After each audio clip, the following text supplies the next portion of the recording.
So, what if I told you that this big idea for a sparkling Riviera in Gaza isn't actually new? That America has already done something a lot like this, right in our own backyard, in the middle of a desert, in Las Vegas.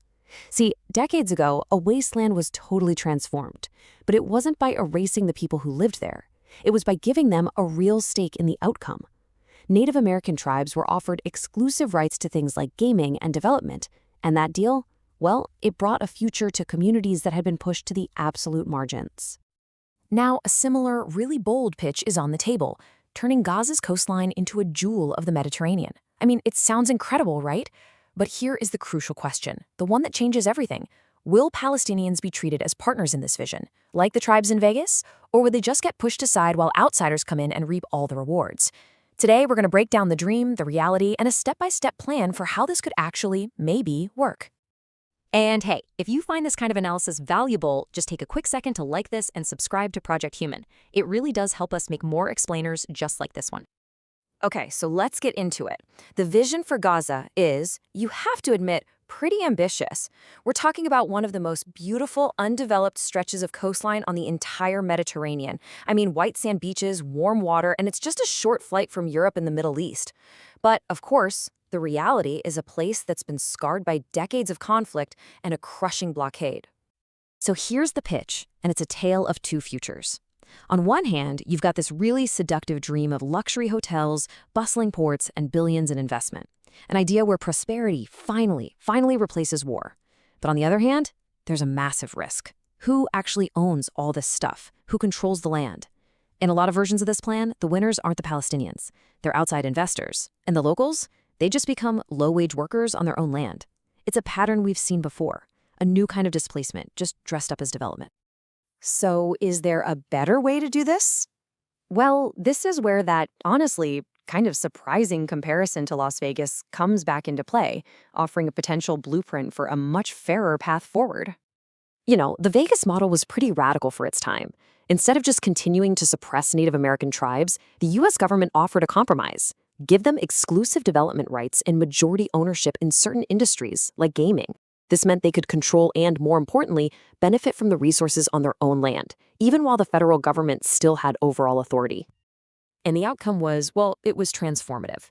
Now, it wasn't a perfect solution, and it definitely didn't erase centuries of injustice. But it gave tribes a real foothold in the modern economy, a way to build schools, healthcare, and jobs, all, and this is the key part, on their own terms. So imagine applying that same principle to Gaza. Instead of being pushed out, Palestinians would hold majority ownership of the new resorts and ports. Investors would be partners, not bosses. But let's get real for a second. Here's the hard truth. You can't build a glittering Riviera under a blockade. It's just not possible. Any dream of development is pure fantasy without first tackling the huge barriers that are on the ground right now. And we need to be clear, these aren't just minor details, they are absolute deal breakers. We're talking about bans on basic construction materials, crippling restrictions on power, border crossings that would make tourism a nightmare, and a permit system that can feel totally random. Any real plan has to solve these problems first, so let's break down how. Okay, first up, the dual-use goods ban. Things like cement, steel, and wiring, stuff you absolutely need to build hotels, are banned because of fears they could be used for weapons. The solution isn't to just ignore security, but to replace these blanket bans with a smarter system. International inspection teams that can track and verify every single shipment, from the port right to the project site. Next, power. I mean, you can't run a luxury resort if you can't keep the lights on, but in Gaza, electricity and fuel are often cut for political reasons. A practical fix here would be a system of escrowed payments and third-party monitoring. Basically, you'd create a buffer to make sure that supplies for civilians and businesses are never, ever interrupted. And what about actually getting people in and out?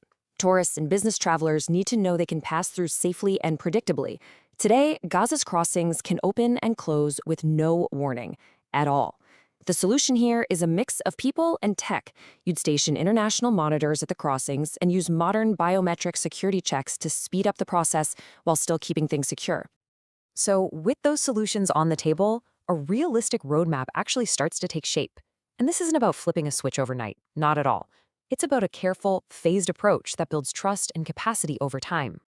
It would have to start small. In the first 6 months, you establish a ceasefire and launch just a single pilot resort zone, co-managed by everyone to start building some trust. Then, over the next year or so, you create the legal framework, a Palestinian development corporation with majority local ownership to make sure the benefits are flowing back to the community. And only then, after that foundation is solid, after about 18 months, do you expand into full-scale tourism hubs and maybe even open an international port. Now, all of that sounds pretty logical, right? It's practical. It's even been done before in other places. So why won't it happen? Well, the answer, unfortunately, is really simple: politics and history. And this really gets to the heart of the whole thing.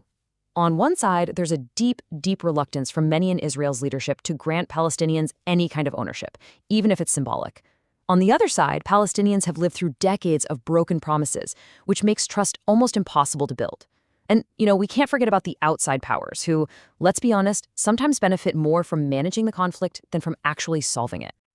And that's really what this all boils down to. The challenge isn't about building hotels or paving roads. Those logistics can be figured out.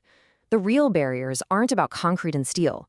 They're about power, and who is willing to give some of it up for a chance at a totally different future.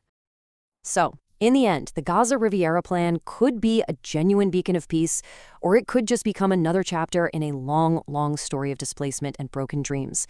The difference, the entire thing, rests on whether Palestinians are at the table as true partners, with real ownership and a stake in their own future. The Vegas model proves it's possible, but history shows us exactly why it probably won't happen. And that leaves us with the question: what if, just this one time, the world had the courage to rewrite the rules?